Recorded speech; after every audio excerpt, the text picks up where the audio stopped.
बुधवार व्रत कथा। एक समय किसी नगर में एक बहुत ही धनवान साहूकार रहता था। साहूकार का विवाह नगर की सुंदर और गुणवंती लड़की से हुआ था। एक बार वो अपनी पत्नी को लेने बुधवार के दिन ससुराल गया और पत्नी के माता पिता से विदा कराने के लिए कहा। माता पिता बोले, बेटा आज बुधवार है, बुधवार को किसी भी शुभ कार्य के लिए यात्रा नहीं करते।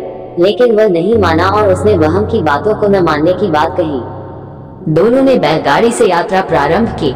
2 कोस की यात्रा के बाद उसकी गाड़ी का एक पहिया टूट गया। वहां से दोनों ने पैदल ही यात्रा शुरू की। रास्ते में पत्नी को प्यास लगी तो साहूकार उसे एक पेड़ के नीचे बैठाकर जल लेने के लिए चला गया। थोड़ी देर बाद जब वो कहीं से जल लेकर वापस आया तो वह बुरी तरह हैरान हो उठा, क्योंकि उसकी पत्नी के पास उसकी ही शक्ल सूरत का एक दूसरा व्यक्ति बैठा था। पत्नी भी साहूकार को देखकर हैरान रह गई। वह दोनों में कोई अंतर नहीं कर पाई। साहूकार ने उस व्यक्ति से पूछा, तुम कौन हो और मेरी पत्नी के पास क्यों बैठे हो? साहूकार की बात सुनकर उस व्यक्ति ने कहा, अरे भाई, यह मेरी पत्नी है। मैं अपनी पत्नी को ससुराल से विदा करा कर लाया हूँ, लेकिन तुम कौन हो जो मुझसे ऐसा प्रश्न कर रहे हो? साहूकार ने लगभग चीखते हुए कहा, तुम जरूर कोई चोर या ठग हो। यह मेरी पत्नी है, मैं इसे पेड़ के नीचे बैठाकर जल लेने गया था। इस पर उस व्यक्ति ने कहा, अरे भाई, झूठ तो तुम बोल रहे हो। पत्नी को प्यास लगने पर जल लेने तो मैं गया था। मैं तो जल लाकर अपनी पत्नी को पिला भी दिया है। अब तुम चुपचाप यहाँ से चलते बनो, नहीं तो किसी सिपाही को बुलाकर तुम्हें पकड़वा दूंगा। दोनों एक दूसरे से लड़ने लगे। उन्हें लड़ते देख बहुत से लोग वहाँ एकत्र हो गए।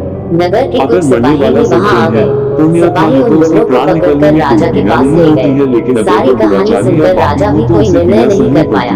पत्नी भी उन दोनों में से अपने वास्तविक पति को नहीं पहचान पा रही थी। राजा ने उन दोनों को कारागार में डाल देने को कहा। राजा के फैसले को सुनकर असली साहूकार भयभीत हो उठा। तभी आकाशवाणी हुई। साहूकार को माता पिता की बात नहीं मानी और बुधवार के दिन अपने ससुराल से प्रस्थान किया। ये सब भगवान गुरुदेव के प्रकोप से हो रहा है।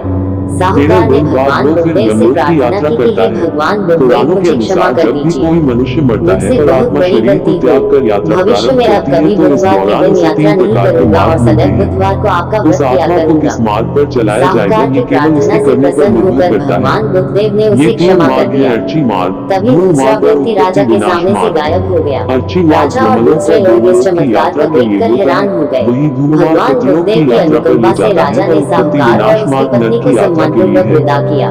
शरीर त्यागने के बाद कहा जाती है आत्मा बैलगाड़ी ले गई। बैलगाड़ी का टूटा हुआ पहिया भी जुड़ा हुआ था। दोनों उसमें बैठकर नगर की ओर चल दिए। साहूकार और उसकी पत्नी दोनों बुधवार का व्रत करते हुए आनंदपूर्वक जीवन यापन करने लगे। मानव अपने जीवन में जो कर्म करता है अनुकंपा से उनके घर में धन संपत्ति की वर्षा होने लगी। अगर मरने वाला सज्जन है, जीवन में खुशियां ही खुशियां भर गई। बुधवार का व्रत करने से स्त्री पुरुष के जीवन में सभी मंगल कामनाएं पूरी होती है।